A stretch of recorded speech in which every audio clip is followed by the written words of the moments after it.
Hi everyone, Basil Chapman sitting in for the one and only Tom O'Brien. My pleasure to be here. And the Dow closed up 157. 157 sounds like a big deal. Do you know that earlier on it's trading at 24,527? During the day, it ran, if you're looking at my left side chart, this is the daily, the middle is the weekly, and on the right is the monthly. We'll go through each one because this is a nice big picture of what's happening all around the world, in fact. So what we're looking at is intraday, the Dow was up at 24,827. That's 300 points higher. Closes to, at the low of the day, 24,527. And this is very interesting because for my subscribers to my opening call, I had said that we want to buy the diamonds, a small position in the diamonds, that's the Dow diamonds, trades together with, this is the trading vehicle for the Dow, but only before, what did I say? It was before 11:10 a.m. And one of the reasons was that if there was an opening gap up, which is kind of what we saw, and then just a pullback, that pullback had to be very moderate and immediately pick up, garner the strength to keep going up. And you wanted to see a close near the high of the day. That's what the MACD, the moving average convergence divergence, and the slow stochastic was suggesting was needed to be able to change the direction in a very determined way. So this is not a good close. But if you look at the weekly chart, you see these rectangles. They're basically saying within that, let me just squeeze this a little close here so I can tell you what pattern it is. You see this lowercase h pattern come down sharply, come down from the high of 26,951 to a low of 24,122. Rally up to 26,277, come down, make an H pattern, lowercase h. Then I anticipated there'd be a rally with another lowercase h pattern. And the big thing was, how did we test the left side low? Did we take it out?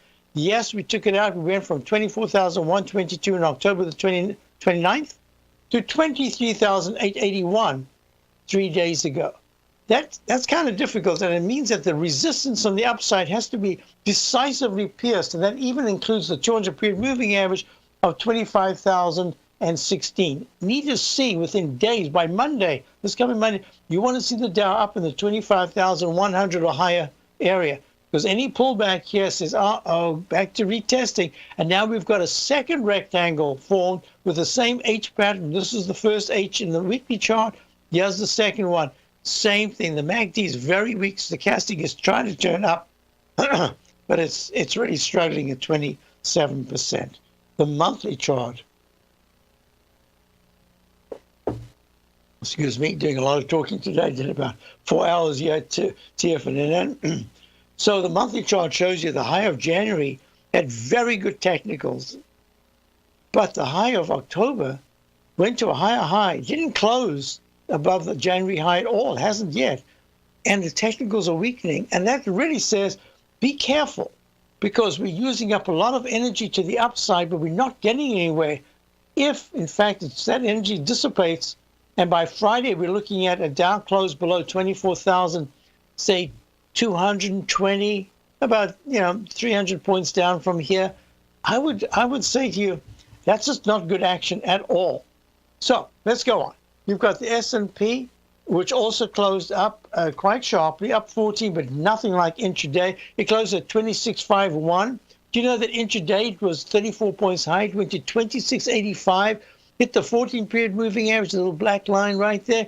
Now it's closed at the low of the day. The MACD is still weak, and the stochastic is not good at 23%. You need by Friday to take out today's high, certainly by Monday. You do not want to see this take out yesterday's low of 26.21, because that'd be negative. Now, overall, we've got sell modes for the Chapman wave. We've got sell modes in the Dow. We hit the exact day after the high, all-time high in the Dow to go short. We took profits at 25,000 from the 26,790s, and we've just gone in and out since then, waiting for these arch formations to make some kind of a consolidation break, either up or down.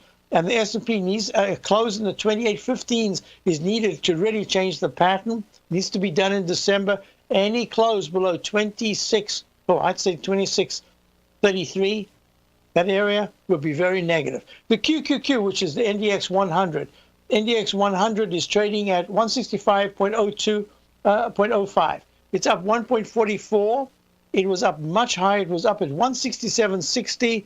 And yep, for subscribers, we are long. We were very lucky to get in yesterday, and the stops held. So we've got some comfort. One of the positions we've taken profits in, and we've got one left. Let's see if that can last through Friday. But the weekly chart is very weak. WEAK to a WEEK. This Friday close is going to be so important because the technicals are really weak, and the monthly chart has really gone to a sell signal already, even though the month is not closed. This is not good news. And if you go to the IWM, which has been the weakest all round, it was up 151 at 144.96. The Russell 2000, that monthly chart is not good. It's holding the support. It needs to hold it. Any close under 140, under 140.70, that's quite a way down. It's at 145 right now, would be very negative. It needs to get to the 148.30 area, and it needs to do it by Friday or Monday coming. All right, let's go to gold. Gold right now was trading up 350 a little while ago. It's up 3.1 at 1250. Kind of disappointing action because if you look at it, it's made this peak D in the Chapman wave. Let me just quickly show you. In the Chapman wave, we're always looking for the fourth highest peak labeled D, A, B, C. D's the fourth highest peak. It can go higher. But 4 is where other things can happen. Lo and behold, it's been pulling back from this fourth highest peak. It should buy within 2 days because it's so close to the 200-period moving average of 1,258. It should get there very quickly. And I would venture to say that if it can get to 1254 overnight into tomorrow morning, then it's probably going to do it. But boy, it better not go under 1244. That would be very negative. Silver, it's the same thing with silver. Silver was a little better, stronger candle. Overall, it's not a stronger candle in terms of the weekly chart, but certainly the daily chart. That's good. If silver at 14, I've said for months, silver needs to close decisively above 15.25. This is on the silver continuous contract, and it needs to hold maybe 2 out of 3 sessions up at that level. I'd then be say I'm impressed. The euro EUR right now, we should have some kind of semblance of what's going on. Euro is at 1.136. It needs the 1.146 area to really break out. Any close below 127 would be very negative. And the dollar is held very well. We'll be right back. Basil Chapman sitting for Tom O'Brien. Be right back. Dow is up 157.